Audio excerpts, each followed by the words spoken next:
अस्सलाम वालेकुम, welcome to खबर और तज्जिया। मैं सना नकवी, प्रोग्राम में मेरे साथ मौजूद हैं मुजम्मिल सौवर्दी साहब। मुजम्मिल साहब बहुत शुक्रिया।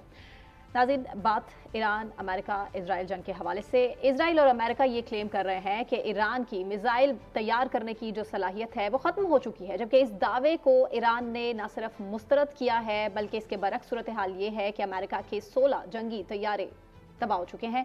इसके अलावा F-35 को भी हिट किया गया है और यही नहीं बल्कि श्रीलंका ने भी अमरीकी जंगी तैयारों को अड्डा देने से साफ इनकार कर दिया है। मुजम्मिल साहब, सूरत हाल ये है कि ईरान जंग का जो असर है, यूरोप में गैस की कीमतें दुगनी हो चुकी हैं। कतर ऑयल रिफाइनरी पर जिस तरह से अटैक किया गया ईरान की तरफ से, हमारे सामने सूरत हाल है। तेल $119 फी बैरल तक पहुंच चुका है। कैसे हालात कंट्रोल में आएंगे? देखें, ये सब कुछ तो तब तक है जब तक ऑयल की सप्लाई जो है वो स्टेट ऑफ हॉर्मज़ से ठीक नहीं होती। अब मैं आपको बताता हूँ स्टेट ऑफ हॉर्मज़ से ऑयल, जापान अपना 73% ऑयल स्टेट ऑफ हॉर्मज़ से लेता है।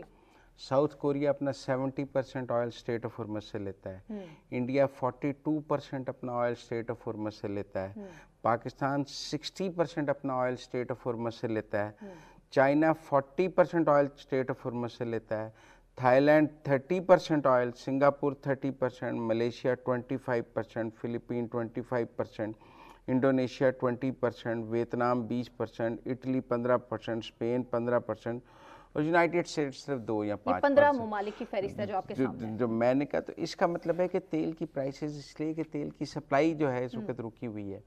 और फिर जो तेल के वो हैं, तो इस वक्त ऑयल फील्ड्स हैं, उनके ऊपर भी हमले जारी हैं। पहले इजराइल ने ईरान की ऑयल फील्ड, पारस ऑयल फील्ड, गैस फील्ड पे गया, बस बदले के तौर पे उन्होंने पूरे खित्ते की ऑयल फील्ड्स पर अटैक किया, जिसके बाद ये सूरत हाल हो गई कि ऑयल की, कतर की तो गैस फील्ड मुकम्मल उन्होंने बंद की है। 5 साल के लिए 17% का, कुवैत $20 बिलियन का उनको नुकसान हुआ है, कुवैत में भी हुआ है। इस तरह सऊदी अरब को भी तेल की तरसील जारी रखना बड़ा मुश्किल हो रहा है। तो टेक्निकल बात यह है कि इस वक्त जो है, अभी ऐसी भी एक फाइनेंशियल पोस्ट ने खबर दी है कि एक ऑयल टैंकर ने गुजरने के लिए $2 मिलियन जो हैं वो ईरान को दिए हैं स्टेट ऑफ हॉर्मज़ से गुजरने के लिए।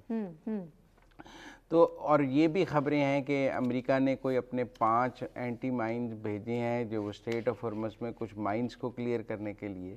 तो मेरे ख्याल में जो तेल का जो मामला है और तेल की कीमत जो ऊपर जाने का मामला है, उसका तो सारा ताल्लुक तेल की तरसील से है कि तेल की तरसील का निज़ाम जो है वो रुक गया है।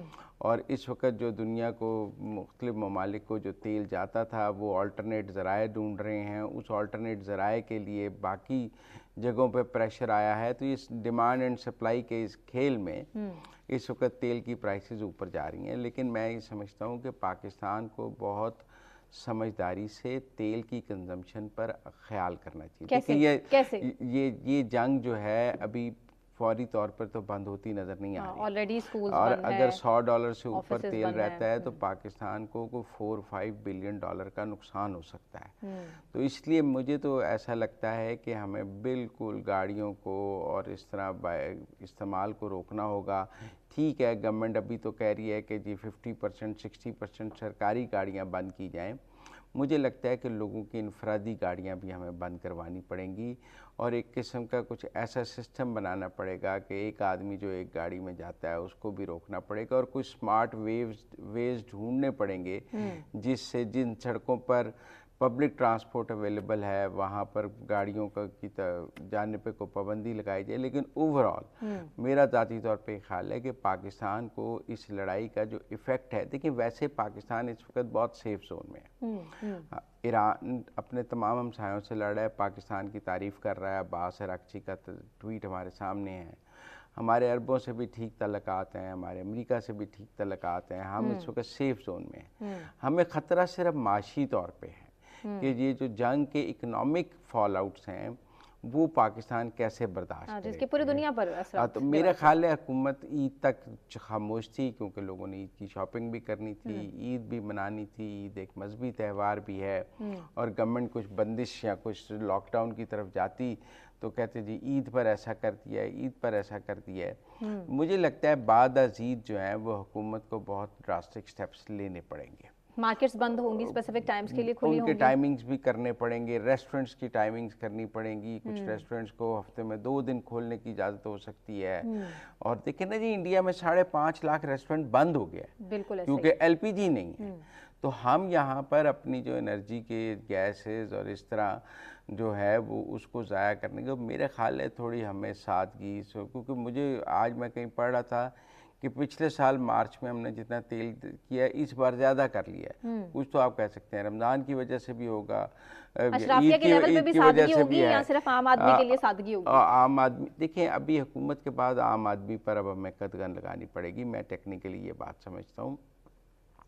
और ये ठीक है कि ईरान को इस जंग में, देखें ईरान का मतमा नज़र ये जंग जीतना नहीं है। ईरान का मतमा नज़र अपना दिफा करना है और मज़ाहमत दिखानी है। ईरान शानदार मज़ाहमत दिखा रहा है, शानदार दिफा कर रहा है और जहाँ जहाँ उससे पॉसिबल हो रहा है हिट कर रहा है। वो इज़राइल को भी हिट कर रहा है, वो गल्फ़ को भी हिट कर रहा है, वो सऊदी अरब को भी हिट कर रहा है, वो कुवैत, कतर, ओमान सब जगह हिट कर रहा है। लेकिन टेक्निकल बात यह है कि ईरान के अंदर भी माशी हालात ख़राब हो रहे हैं। ईरान का सारा बैंकिंग सिस्टम कोलैप्स कर गया है। उन्होंने जो सिपा बैंक पर बमबारी की थी और जो साइबर अटैक्स किए हैं उससे उनका सारा डाटा ब्रीच हो गया है। किसी आदमी को ये नहीं पता कि उसके बैंक में कितने पैसे थे, किसी को नहीं पता निकालने कैसे हैं, कोई ख़बरें क्या हैं, कोई सैलरीज ट्रांसफ़र होने का डाटा भी ब्रीच हो गया है, वो भी नहीं पता लग रहा। तो एक जो इकोनॉमिक सिस्टम है ईरान के अंदर, देखें उसके ड्रोन चल रहे हैं, उसके बैलिस्टिक मिसाइल्स चल रहे हैं, उसकी इंडस्ट्री वॉर इंडस्ट्री चल रही है, उसका वॉर रूम चल रहा है। आज भी अगर हम ये कहें कि ईरानी पासदारान इनकलाब के जो तर्जुमान हैं जनरल अली मोहम्मद नाइनी, वो भी एक इसराइली हमले में शहीद हुए हैं। लेकिन अब हमें ये बात समझ आई है कि अली लारिजानी, इमाम खामनाई, उनके इंटेलिजेंस चीफ और बड़े बड़े कहते हैं 50 बड़े कमांडर्स जो हैं वो इस दुनिया में नहीं है, शहादत हुई है उनकी उसके, लेकिन उसके बाद वजूद एक सिस्टम है, बल्कि जो नई क़यादत आई है वो कह रहे हैं कि वो ज़्यादा एग्रेसिव है जी। वो ज़्यादा जो है वो जंग को तेज़ कर रही है। तो इसलिए मेरा ज़ाती तौर पे ये ख्याल है कि इसके जो माशी पहलू हैं वो शायद जंग से पहले, जंग के ख़त्म होने से पहले अपने असरात दिखाएंगे। अच्छा, अमेरिका और इज़राइल अब क्या तस्लीम अपनी कर चुके हैं हार, जो बूट्स ऑन ग्राउंड की बात कर रहे हैं? क्योंकि सूरत हाल तो हमारे सामने है, 16 तैयारे भी उनके इस टाइम बुरे तरह से तबाह हुए हैं। F-35 की सूरत हाल भी आपके सामने है, रिफ्यूलिंग के लिए जो तैयारा जा रहा था उसकी सूरत हाल भी आपके सामने है। क्या करेंगे मज़ीद? देखिए, एक तो तैयारों की कोई कमी नहीं है अमेरिका और इजराइल को, लेकिन छोटी बात नहीं है। हाँ ठीक है, 16 तैयारों का फिगर है, एक F-35, लेकिन उनका फ्लीट बहुत बड़ा है। उनका मतलब boots on ground, boots on ground मेरे ख्याल में ईरान की मेन लैंड पे कभी भी नहीं आएंगे। और मैं नहीं समझता कि कोई भी प्लान हो सकता है ईरान की मेन लैंड पर बूट्स ऑन ग्राउंड का।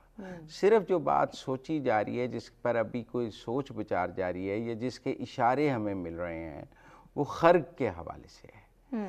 देखिए, खर्ग एक छोटा सा जजीरा है, लेकिन ईरान की 90% जो तेल की एक्सपोर्ट है वो खर्ग से है। ईरान के पास 100 से ज़्यादा ऑयल फील्ड्स हैं, लेकिन वो सारा ऑयल लेके खर्ग आता है और खर्ग से दुनिया को एक्सपोर्ट होता है। जो उसने एक्सपोर्ट फैसिलिटी बनाई है स्टोर करने की, कंटेनर्स को भरने की, तेल को आगे तरसील करने की, वो खर्ग में बनाई है। और वो जो छोटा सा जजीरा है खर्ग, उस पर पहले अमेरिका ने बमबारी करके वहाँ सारी मिलिट्री इंस्टॉलेशंस तो तबाह की हैं। लेकिन अब बात ये हो रही है कि अगर खर्ग पे कोई एडमिनिस्ट्रेटिव कंट्रोल पैदा कर लिया जाए तो ईरान जो है वो तेल एक्सपोर्ट करने के काबिल नहीं रहेगा, क्योंकि उसके पास तेल तो होगा लेकिन उसको एक्सपोर्ट करने की फैसिलिटी नहीं होगी, नेटवर्क नहीं होगा, उसका अपना इंफ्रास्ट्रक्चर बहुत तबाह हो चुका है। लिहाजा कुछ गुफ्तगू जो आ रही है वो खर्ग के हवाले से है, जैसे आपने कहा को 8000 मरीन्स की या और कोई फौज की, वो खर्ग के का कोई कंट्रोल कुछ अरसे के लिए लेने के लिए। क्योंकि दो पहलुओं से आप इस जंग को देखें, एक इसका मिलिट्री का पहलू है और एक इसका माशी पहलू है। अच्छा, माशी पहलू में हम दुनिया का तो देख रहे हैं कि $119 पे हो गया, लेकिन आप ये समझें कि वो माशी पहलू एक ईरान के अंदर भी है। देखना, अगर वो जंग हमें हिट कर रही है, गल्फ़ को हिट कर रही है, अमेरिका को हिट कर रही है, जापान को हिट कर रही है, साउथ कोरिया को हिट कर रही है, इंडिया को हिट कर रही है, तो जंग अंदर से ईरान को भी हिट कर रही है।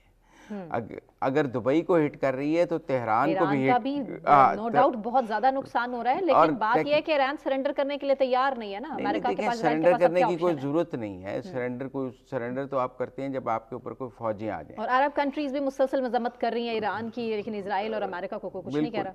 लेकिन मुझे ऐसा लगता है कि अगर ये जंग प्रोलॉन्ग करेगी तो ईरान के अंदर जो आम आदमी है उसकी ज़िंदगी मुश्किल से मुश्किल होती जाएगी माशी तौर पे। उसकी वजह है कि वहाँ ज़रूरियात ज़िंदगी की कमी होगी। नहीं, अगले कई माह तक तो ईरान तैयार है जंग लड़ने के लिए। अमेरिका इजराइल है, मिलिटरीली बात हो रही है। हाँ। ये आप कह सकते हैं अगले कई माह के लिए ड्रोन्स, अगले कई माह के लिए ballistic missile, supersonic missile, hypersonic missile मौजूद हैं। हाँ। वो चला सकता है। मैं उसकी बात नहीं कर रहा, मैं कह रहा हूँ ईरान मुज़ाहमत अगले 1 साल कर सकता है। हम इस बात को एग्री कर लेते हैं कि जी मिसाइल लॉन्चर्स मौजूद हैं, अंडरग्राउंड मिसाइल सिटीज़ मौजूद हैं, ड्रोन बन रहे हैं, वो चल रहे हैं। मैं इन चीज़ों को चैलेंज नहीं करना चाहता। गो के इस हवाले से भी मुतज़ाद खबरें हैं, लेकिन मैं इसको चैलेंज नहीं करना चाहता। मैं ये कह रहा हूँ कि इस जंग के जो माशी पहलू हैं, जो पूरी देखें ना, इंडियन स्टॉक एक्सचेंज पिछले दिनों बैठ गई सारी इस वजह से। अच्छा, अमेरिका की सूरत हाल आपके सामने। लेकिन असल मसला है कि ईरान के अंदर भी तो मईशत गिर रही है। मतलब ये तो नहीं है कि पूरी दुनिया की मईशत गिर रही है और ईरान के लिए तो डू एंड डाई की सिचुएशन है ना। नहीं देखे ना, 9 करोड़ आबादी का मुल्क है, डू एंड डाई का क्या करें, दे दें अमेरिका को प्लेट में रखें। उन्होंने अपने लोगों को भी तो खाने पीने की चीजें देनी है, दवाइयात देनी है, कोई बीमार हो जाता है लोग तो बस हैं, सड़कों पे रहेंगे, लड़ेंगे आखिरी दम। देखें ये कुछ चंद हजार लोग हैं जो सड़कों पे हैं, मैं आपकी बात से मुत्तफिक हूँ। फिर भी इन लोगों की भी एक ज़िंदगी है, इनके बच्चे हैं, इनके खाना पीना है, दवाइयाँ हैं, इनके लिए इनको पैसे चाहिए बैंक से निकालने के लिए, बैंकिंग सिस्टम चाहिए। लोगों ने सारा कैश घरों में तो नहीं रखा हुआ, बैंकिंग सिस्टम कोलैप्स हो रहा है। तो मुझे ये लग रहा है कि शायद ईरान को मिलिटरीली तो सर्वाइव करेगा, लेकिन इकोनॉमिकली सर्वाइव करने का अभी जो रास्ता है वो मुश्किल नजर आ रहा है। ये मेरी राय। ग्रेटर इजराइल के रास्ते में सबसे बड़ी रुकावट ईरान ही है, ऐसा ही है? नहीं, हर मुल्क उसकी राह में रुकावट है। जहाँ जब देखें टेक्निकल बात यह है कि हर मुल्क उसकी राह में रुकावट है, वो जिसका भी कोई लेना चाहेगा। बल्कि आप ये कहें कि इस लड़ाई से ग्रेटर इसराइल की राह हमवार इस तरह हो रही है कि आप अरब ममालिक को भी कमज़ोर करते उनको कमज़ोर करते जा रहे हैं, और इतना कमज़ोर कर रहे हैं कि वो टेक्निकली इसे कल को शायद इजराइल के सामने खड़े हो सकें या ना हो सकें। अब हमने देखा है कोई $17 बिलियन का गल्फ कंट्रीज को अमेरिका ने असला दिया है, और उसमें मैं देख रहा था ज़्यादा असला तो दिफाई है कि अगर उनके ऊपर ड्रोन आए तो वो इंटरसेप्ट कैसे करें, अगर उनके ऊपर मिसाइल आए तो वो उसको थर्ड से कैसे रोकें, इंटरसेप्टर्स दिए जा रहे हैं उन चीज़ों को। ज़्यादा तो वो अपने बचाव का असला जो है वो खरीद रहे हैं। $7 अरब मालियत का जदीद हथियार फरोख्त करेगा अमेरिका। और इसके लिए उन्होंने उनको वेवर भी दिया है कि ये कांग्रेस की अप्रूवल का एक वेवर जो है उन्होंने दिया है, और वो कांग्रेस की जो अप्रूवल का वेवर है वो भी बड़ी बात है कि अमेरिका का जो निज़ाम है वहाँ पर ऐसी डील्स के लिए कांग्रेस की अप्रूवल चाहिए होती है, और उन्होंने कांग्रेस की अप्रूवल के बगैर रातों रात जो है वो गल्फ को असला दिया है। यकीनन दुबई को ज़रूरत थी, लेकिन मतलब सब आंख के बदले आंख ईरान की तरफ से तो साफ ऐलान कर दिया गया है। सभी आंख के बदले आंख मांग सकते हैं। अमेरिका ने तो वार्न कर दिया इजराइल को कि नेक्स्ट अब केयरफुल रहें। इजराइल ने भी कहा है कि केयरफुल रहेंगे, लेकिन कैसे? ऑयल फैसिलिटीज हैं वो पूरी दुनिया के लिए एक इम्पॉर्टेंट चीज़ है, वो सिर्फ गल्फ ही नहीं है, ऐसा ही है। पूरी दुनिया कोलैप्स कर जाएगी अगर ऑयल फील्ड्स तबाह हो जाती हैं, और ये कोई अच्छा पॉजिटिव बात नहीं है एथिकली। और मैं समझता हूँ अब देखें ना, जो पारस की गैस फील्ड है वो आधी ईरान की है और आधी कुवैत की है, दोनों वो समुंदर की तह से गैस निकालते हैं। ये ठीक है कि कतर ने अपनी तरफ जो है वो $26 बिलियन की इन्वेस्टमेंट करके ज़्यादा गैस निकाल रहा है, और ईरान की तरफ इन्वेस्टमेंट नहीं हुई तो ईरान सिर्फ अपनी ज़रूरत की गैस निकाल रहा है समुंदर में से। कतर तो पूरी दुनिया को वहाँ से गैस दे रहा है, लेकिन वो जब ऑयल फील्ड हिट हुई है तो कतर को भी तो नुकसान हुआ है ना $20 बिलियन का। अब वो नुकसान उनको ईरान ने तो नहीं पहुंचाया, वो तो इजराइल ने पहुंचाया है। आप बात समझिए, जो कतर जो अमेरिका का इत्तेहादी है, जो इस जंग में कहा जा रहा है कि अमेरिका के साथ खड़ा है, उसको नुकसान अमेरिका की वजह से हो गया, इसराइल की वजह से हो गया, तो अरबों को अपने यूएई को भी नुकसान की वजह से हो गया। नेतन्याहू के हवाले से मुझम्मिल साहब बताइए, वो जो एक और वीडियो उनके सामने आई है वो भी कह रहे हैं कि एआई जनरेटेड वीडियो है। नहीं, कितनी इन्होंने इंटरनेशनल मीडिया से बात की है देखिए वो इंटरनेशनल मीडिया से उन्होंने एक वीडियो प्रेस कॉन्फ्रेंस की है, जो वो फिज़िकली उस जगह पे मौजूद नहीं थे। वो भी मेरा ख्याल है कि इस वक्त उनकी अपनी सिक्योरिटी भी बहुत टाइट है। देखिए मेरी बात सुने, वो भी तो हिट हो सकते हैं ना ईरान से। मेरा ख्याल है उन्होंने जर्नलिस्टों को एक जगह इकट्ठा किया और ख़ुद दूसरी जगह मौजूद थे किसी सेफ जगह, और बाय वीडियो कनेक्ट हुए हैं जर्नलिस्टों के साथ और रहने के लिए।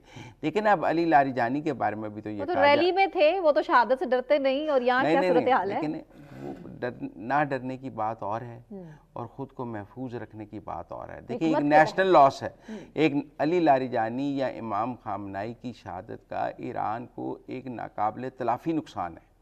उनकी अपनी बहादुरी अपनी जगह, लेकिन कौम को भी तो वो लीड कर रहे थे ना, आप समझें।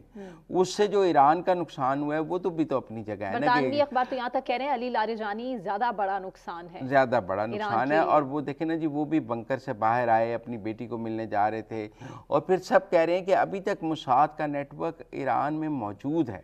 नो डाउट, ठीक है ना। और वो भी तो ईरानी है ना जो मोसाद के लिए काम कर रहे हैं। वो कोई, मेरा मतलब है इजरायली तो नहीं है जो ईरान में मोसाद के लिए काम कर रहे हैं। देखे ना, नहीं अब अली लारिजानी बंकर से निकल के बेटी की तरफ जा रहे हैं, ये इंफॉर्मेशन भी किसी ने इसराइल को दी। और फिर सबसे इम्पोर्टेंट बात है, जब इसराइल की कोई टारगेट हिट करता है तो फिर ग्राउंड से उसकी कंफर्मेशन भी उसको मिलती है। आयतुल्लाह खामनाई की भी मिली और लारिजानी की भी मिली। इसका मतलब ग्राउंड पे मोसाद का एक मजबूत नेटवर्क है जो पहले टारगेट की निशानदेही करता है, खामनाई भी शहीद और उसके बाद उस कंफर्मेशन देता है कि आपका टारगेट हिट हो गया। इस वक्त देखें ना जी, पासदारान इनकलाब के तमाम दफातर चेक पोस्टें हिट हो चुकी हैं, और इस वक्त तेहरान में, ईरान पूरे में ड्रोन जो हैं वो फ्लाई करते हैं, और वो एंटी मैन ड्रोन हैं जो अपने टारगेट्स पे जाके हिट कर रहे हैं। तो सूरत हाल दोनों तरफ, जंग किसी के लिए भी अच्छी नहीं है। मेरा ये ख्याल है कि हम ज़रूर ईरान की कामयाबियों पर हमारा दिल खुश होता है, लेकिन मुझे ईरान की जो इकोनॉमिक पहलू है वो ज़्यादा खतरनाक लगता है। और ईरान पहले भी माशी तौर पर बहुत फ्रेजाइल था, और इस जंग ने उसको माशी तौर पर मजीद कमज़ोर किया। और अमेरिका के ऊपर जो प्रेशर है वो अलग बात है। वो माशी तौर पर फ्रेजाइल मुल्क नहीं है, ईरान था। बिल्कुल ठीक, बहुत शुक्रिया मुज़म्मिल साहब। इसी के साथ नाज़रीन, मुझे सना नकवी को इजाज़त दें। अपना ख्याल रखें, अल्लाह हाफ़िज़।